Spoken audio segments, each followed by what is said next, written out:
Hi everybody, I hope that you are comfy at home, as I am comfy here. My name is Porgador, and I am coordinating the BGU Corona Task Force, and I would like to give you in the next 12 minutes an update about the projects in this regarding the Corona crisis at Ben-Gurion University. So if you will go into the Ben-Gurion webpage, you get a link to what is called the Corona Challenge. If you will go into this webpage, you will see a list of projects assembled by BGU researchers and also a list of expertise that BGU researchers suggested to apply or to imply into the different Corona-associated projects. I am proud to say that today we have more than 50 projects that were suggested and actually investigated by Ben-Gurion University employees. And we have at least 60 expertise from Ben-Gurion that are suggesting their help and their expertise to Corona-associated projects. But I am mostly proud to say that 2 months ago, in about one afternoon, 100 volunteers from BGU researchers and BGU experienced graduate students volunteered to assemble and volunteered to work consistently in the clinical virology lab at Soroka Medical Center, helping the staff of the lab to deal with more than 1,000 nose swab tests of corona per day. And they are continuing to do it also today, more than 2 months, contributed at least 8 hours a week in the clinical virology lab. So to do research about corona, you need budget. And BGU President Dani Khaimovich allocated budget to these projects from internal BGU sources and from donors. In addition to the internal budget allocated to this project, BGU researchers applied to different calls by the Israel government suggesting corona projects, and indeed at least 12 projects suggested by BGU researchers were financed, already approved for financing by the Ministry of Science and Technology. Some other projects are actually waiting for the approvals by the government. So we do have budget to work on the projects. And what are the projects? So in the next 4 slides, I'm going to show you a taste of some of the projects. So projects can be divided roughly between prevention of infection, diagnostics, therapy, and surveillance. So in this slide, I try to summarize for you about 4 projects about prevention of infection. If you will look on the traffic-like signs below, you will see basically trying to show you that whether there is money for that, budget for that, this is the red, whether there is publication or whether there are results, the most important thing, this is the green to the left. So I will talk mostly about projects 1 and 2. So project number 1, regarding prevention of infection, we are talking about electric face masks. So don't be deterred by the word electric face masks.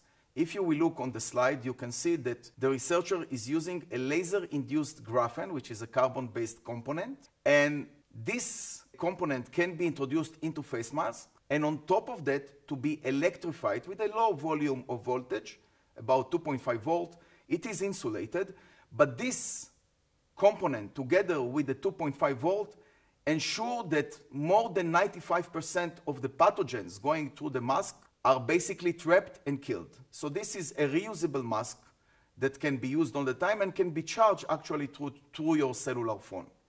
So that's example for one prevention project. So the second prevention project that I would like to describe to you is a project about surfaces. We all touch surfaces like door handles, like mezuzah. Actually, the researchers nicknamed the project as mezuzah protection.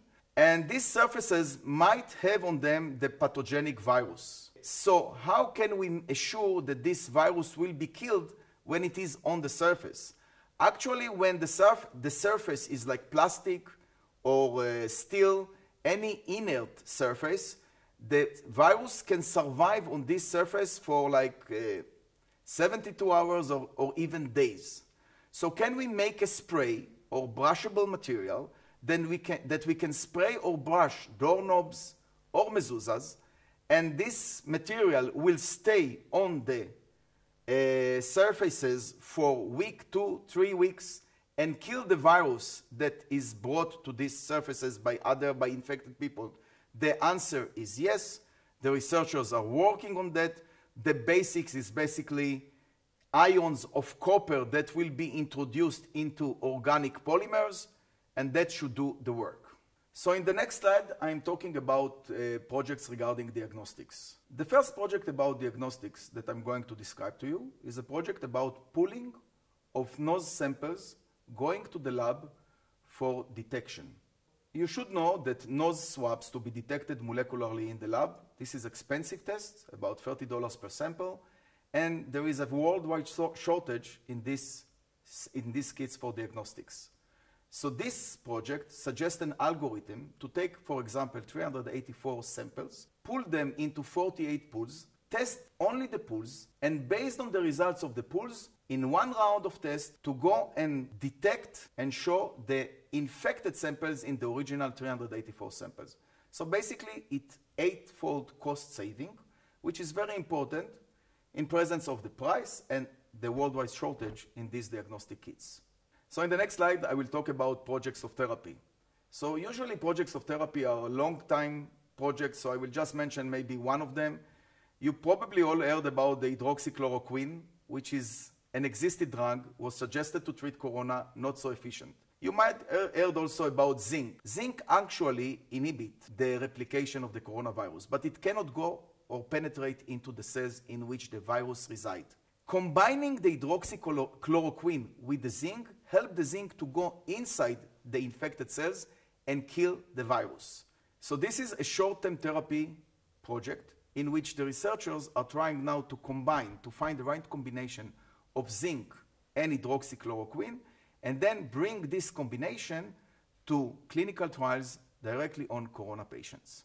So the final slide, I will show you some projects about surveillance. So Ben-Gurion advantage, one of the advantages is that it has a really large volume of researchers studying society. And quite a few projects about society were suggested and begun with regard to the corona crisis. So there is, for example, project number 2, trying to decipher the behavior and the emotions of the population, trying to see whether there are differences between the elderly and the young ones. So there is project number 3, which is trying to monitor the public adherence to the instructions given by the Ministry of Health. Connected to that is project number 4, which is telling you something. Pay attention. Israel is a multicultural society. So instruction given to one society, for example, the Bedouin society in the Negev area, should be given in a different way than instruction that is given to the Orthodox society. For example, each society has a different culture. Each society listens to other people. So if you want to implement your instructions, your policy, you have to make sure that you know how to deliver it. And actually, the conclusions from project number 4 are already implemented in Israel, all over Israel, to make sure that the instructions of the policy is explained the best to the different societies in Israel. On a personal note, I would like to tell you that I am proud to be part of the Ben-Gurion community that is doing these efforts to study and to help with the corona crisis. I would like to thank you also for your support, for your continuing support in these efforts. And I would like to finish with a slide showing actually the pictures of the Ben-Gurion community people which are doing this work, this scientific work, this volunteering. And I would like to thank you for listening.